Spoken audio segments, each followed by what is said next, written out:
Welcome back to the American Superbike Show. I'm your host, Stitch Turner, and it is race week. We're going to Barber, but before we get there, we do have some news of the week. And the first item we're going to get to, I mentioned it last week's show, said we would talk about it later. Well, we'll go ahead and talk about it now. And that is that MotoAmerica has raised the rev limit for Harley Davidson's and King of the Baggers by 200 RPM.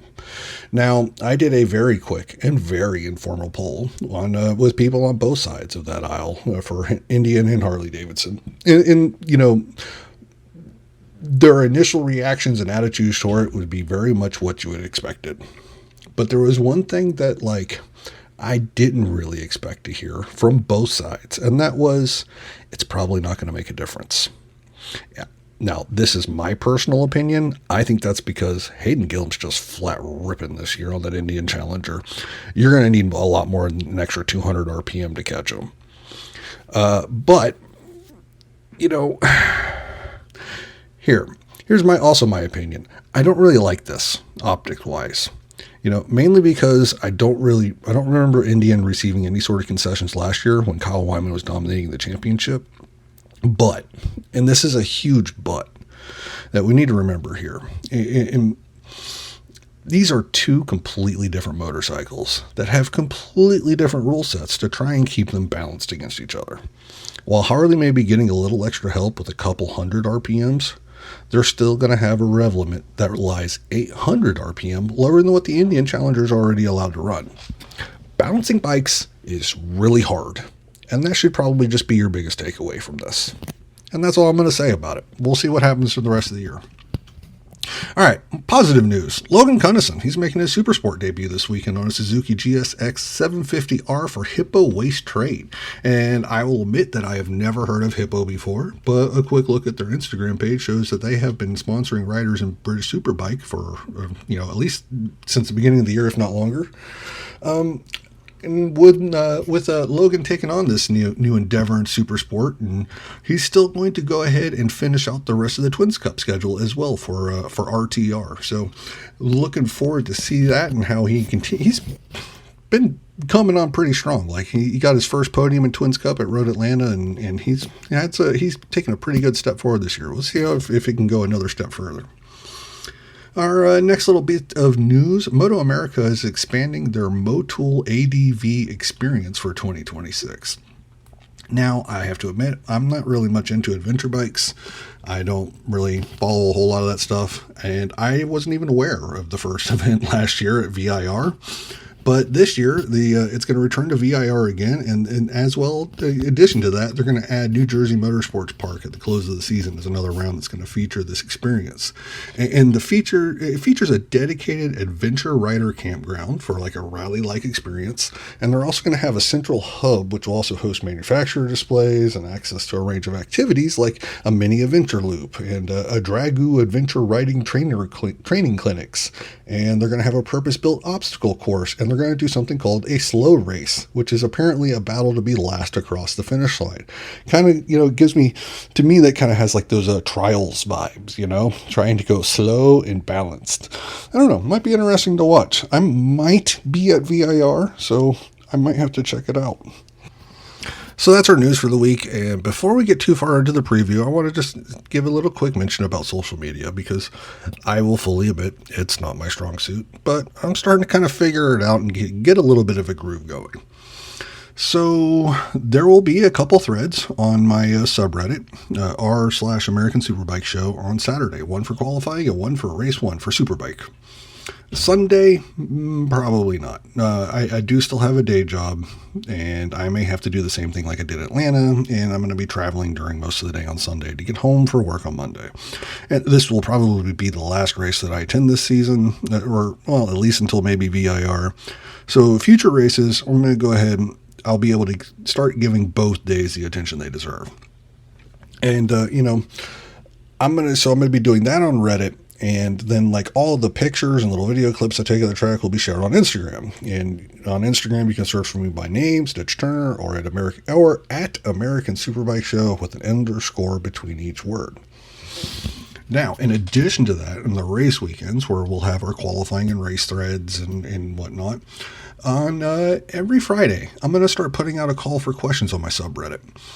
You can ask me literally anything you want. Doesn't mean I'll get an answer it, but if I can get the answer, I will. I think I'm kind of getting to the point where I have networked enough that I don't need to just guess. I can actually ask the people who know. And so let's put that to good use. Now, I will not guarantee that I will provide an answer. For instance, you can ask me all the questions you want about things, say, like money or contracts, but like no reasonable person is going to give up that kind of information for funsies, nor should they. And so you can ask those questions. I'm probably not going to answer them. I'll tell you that up front. Even if I did know the answer, that's someone's like personal, that's a little bit too much into the personal side for me that I just don't really want to wade into it. If you don't have or don't like Reddit, well, then you can always just still send an email to AmericanSuperbikeShow.com and submit your questions that way, and I'll be able to do the same thing and try and get a good answer for you. Let's see here. I'm not going to put out a call for questions on Instagram simply because it seems a little bit too cumbersome for me, but I am thinking about giving Facebook a try again. Blech. I haven't had or used Facebook for years, but I'm thinking about making a page for my show there. We'll see. If I can stomach it, I might. That place it became such a wasteland. All right, enough about that crap. Let's move on to motorbikes. Fast, racy motorcycles. Barber preview. We have another Grand Marshal for this race. It's going to be 3-time AMA Superbike champion, 2009 World Superbike champion, and Rahal Ducati Moto team principal Ben Spies. And you know what? He's kind of a nice guy. I met him in Atlanta, and he was as nice to me as I could possibly expect. It was kind of weird, to be honest. Let's see here. Everything but baggers and BTR is going to be racing this weekend. So that's going to be Talent Cup, Twins Cup, the Super Hooligans, Supersport, and Superbike. The circuit is 17 turns, and that's all contained within 2.38 miles. It's such a beautiful place on TV. I'm really looking forward to seeing it for the first time in person. One thing about this track is there's no really long straights, so Superbikes never really get past 5th gear. And, hopefully I can find some time for the museum as well. It's the largest collection of vintage motorcycles in the world. It's a place that's always been on my bucket list, to go to. But I might still save it for my next trip to Barber, just because I'm pretty sure my wife wants to go too. And it would probably be cool if we both got to experience it for the first time together. But who knows? I may not be able to wait. Don't tell her.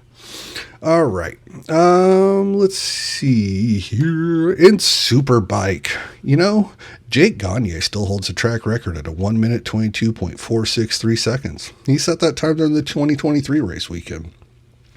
Last year, Cameron Beaubier won pole in race 1 before Jake Gagne had a dominant 30-plus second victory the next day in a wet race that was running a full-on rainstorm. I miss Jake Gagne. I don't know. He seemed like a cool guy. Anyways, Matt Mladen, he has the most Superbike victories at Barber with 9, but Cam Beaubier has 8, and he could possibly tie and maybe even pass Mladen this weekend.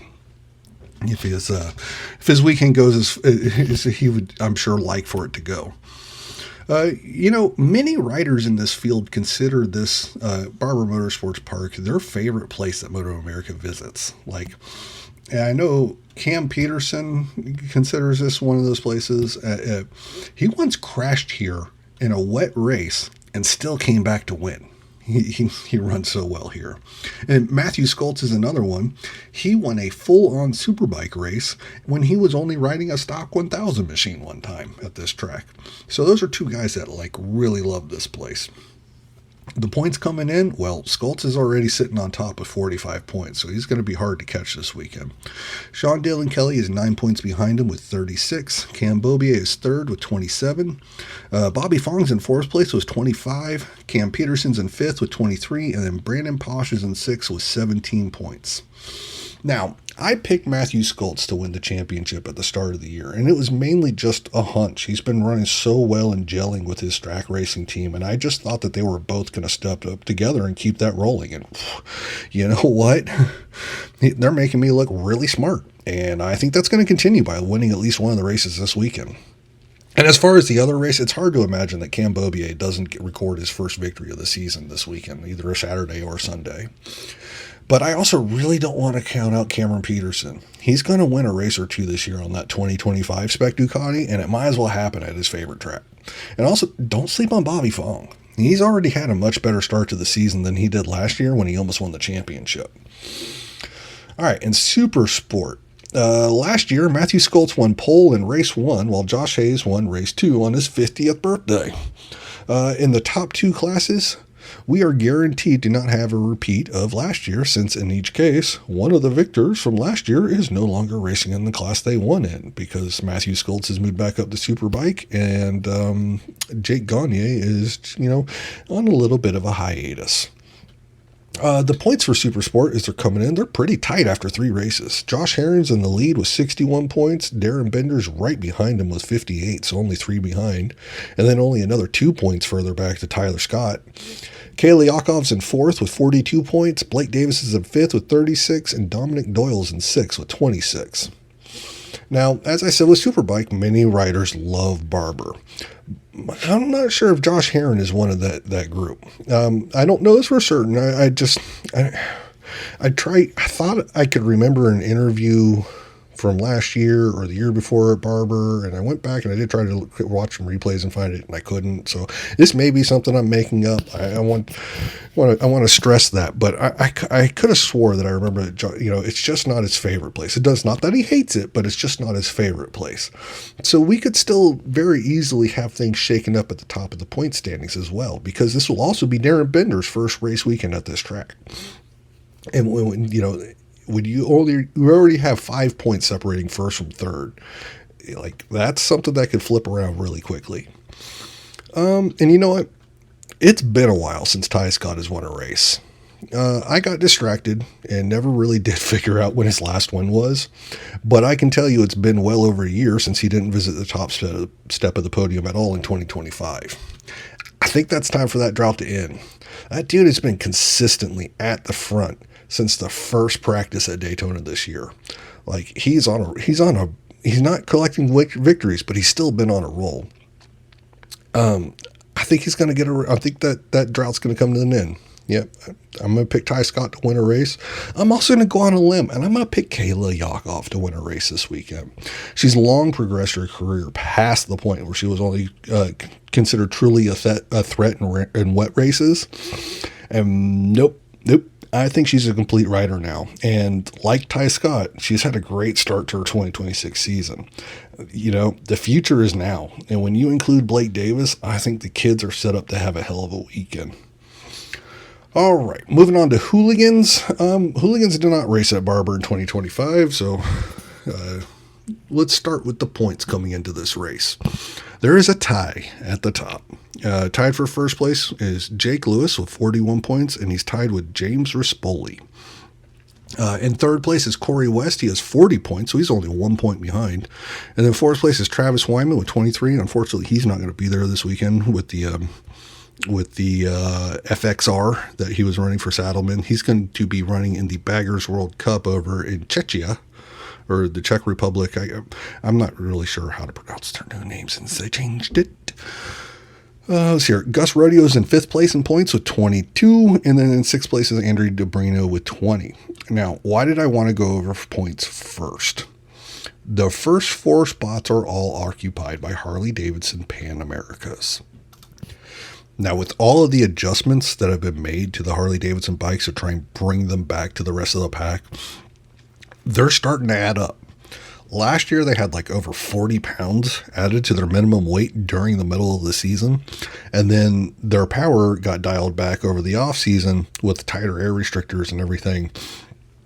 You could see a little bit of that results at Daytona. Like there was, still mainly Harleys at the front, but there was other bikes with them as well, with like Andy Dobrino on the Yamaha and Gus Rodio on the Ducati. So like the other, they're coming back to the pack. A little side note here. This is very much an example of MotoAmerica giveth, MotoAmerica taketh away. Not all of the adjustments made to the rules regarding the bikes from the bar and shield have been happy for the folks in Milwaukee. While it is two separate classes, it is part of the reason why I don't completely buy the idea that MotoAmerica goes out of their way to only help them out. Okay? Now, back on track. Get it?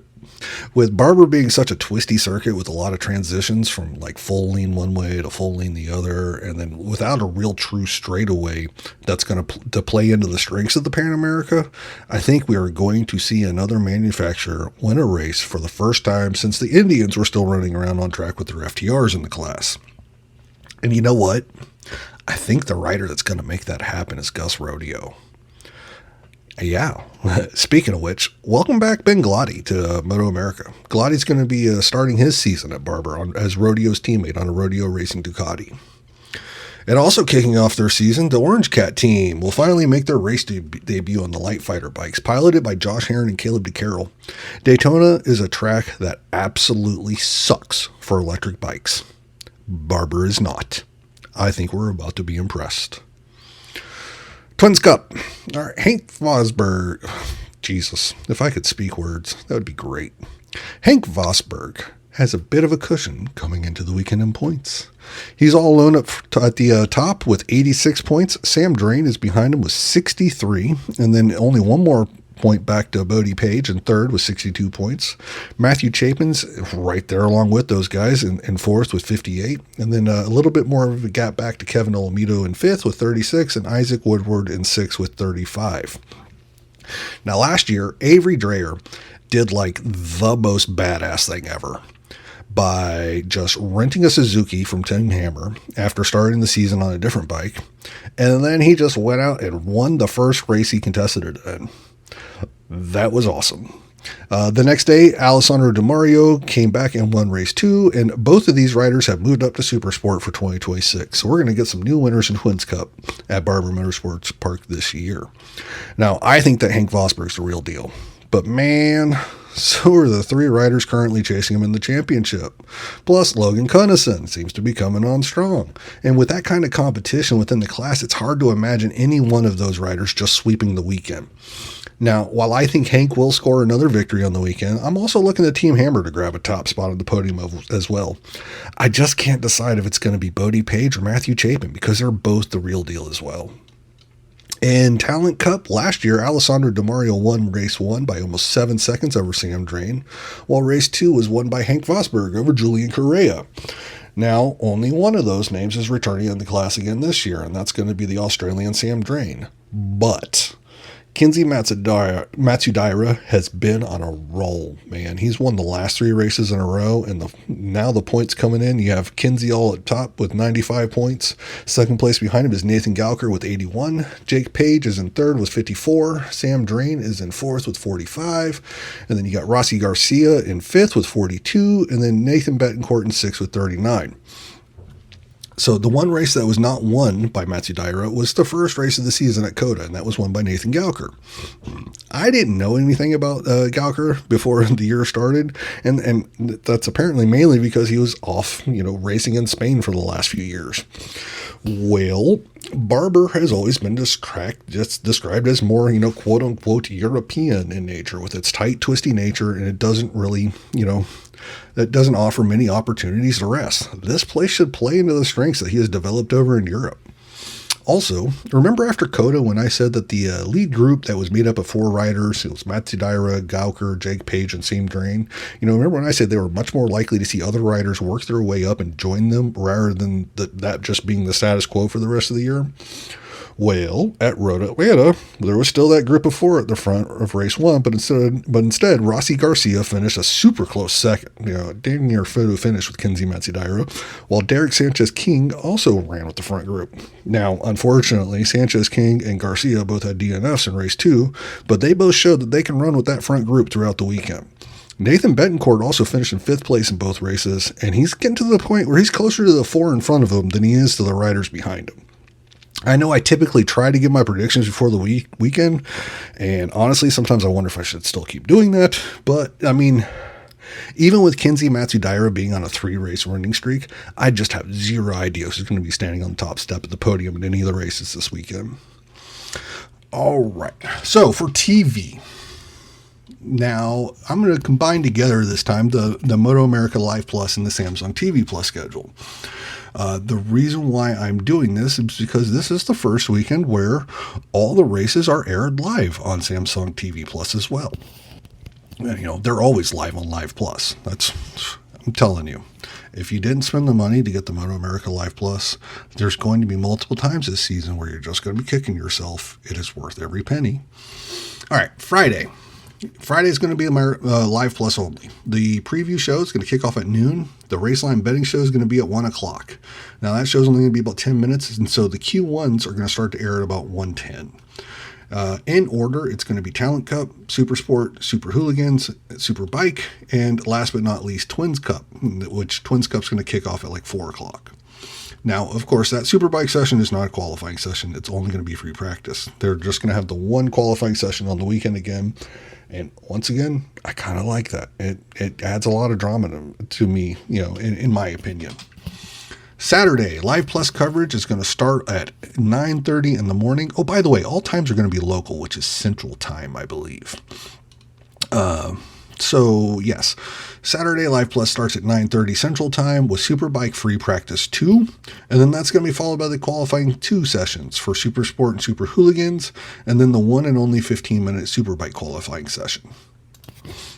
After an hour lunch break, Talent Cup is going to come out and have their be the first race one of the day at 12:30 local, and that's also going to begin the coverage on Samsung TV Plus for the day. And the Talent Cup race is going to be followed by Supersport and Twins Cup race ones. At 2:30 on both Live Plus and the Samsung TV Plus, there's going to be a Superbike preview show that's going to air, followed by Superbike Race 1 at 3 o'clock, and then Super Hooligans is going to wrap up the day with their Race 1s that's currently scheduled for 4 o'clock green flag. Now, on Sunday, Live Plus is going to kick off their schedule at 9:50 in the morning with Superbike warm-up. That's going to be followed by Supersport and Twins Cup, and then after the lunch break, Super Hooligans will be the first race of the day on Sunday and get the Samsung TV Plus coverage started at noon. Super Hooligans is going to be followed by Twins Cup and Supersport, and then Talent Cup races, and then another Superbike preview show at 2:30 before the Superbike Race 2 begins, and it's the final race of the weekend with green flag. It's scheduled for 3:10 p.m. Now, also don't forget there is Vice TV. Both the Superbike races on Saturday and Sunday are going to air live at 4 o'clock. Well, 4 o'clock Eastern, I guess. So it'll be 3 o'clock Central, which would be the local time. Boy, I am really screwing this up these times. I don't like to shit on MotoAmerica a lot, but a lot of times they do make some mistakes in these graphics. Like when you look at the TV coverage one, let me zoom in here at the bottom where it says, got like star, all times Eastern, and then in parentheses it says CT, and subject to change. So, you know what? I do my best, man. I do my best. All right. Well, that's the TV coverage. I'm going to sign off. That's a preview of this weekend's actions from Barber Motorsports Park. I hope to see you at the track. I am bringing a metric shit ton of stickers with me to hand out. I originally ordered about 100. I think it was 100 that I ordered before Daytona, and I went and I handed about half of them out. Kind of made a little bit of an effort. And then I ordered another 100 before Atlanta, and so I brought 150 with me to Atlanta, and I handed them all out. And so I definitely went out of my way more there to kind of engage with people a little more. For this weekend, since I was all out of stickers, I went ahead and just ordered 500 more, and I'm bringing them all with me. So we'll see how many I take home. If you see me at the track, man, I'd love to say hi and, well, give you a sticker. I have plenty. Next week, we will talk about all the action that took place on the track, and until then, let's take care of each other.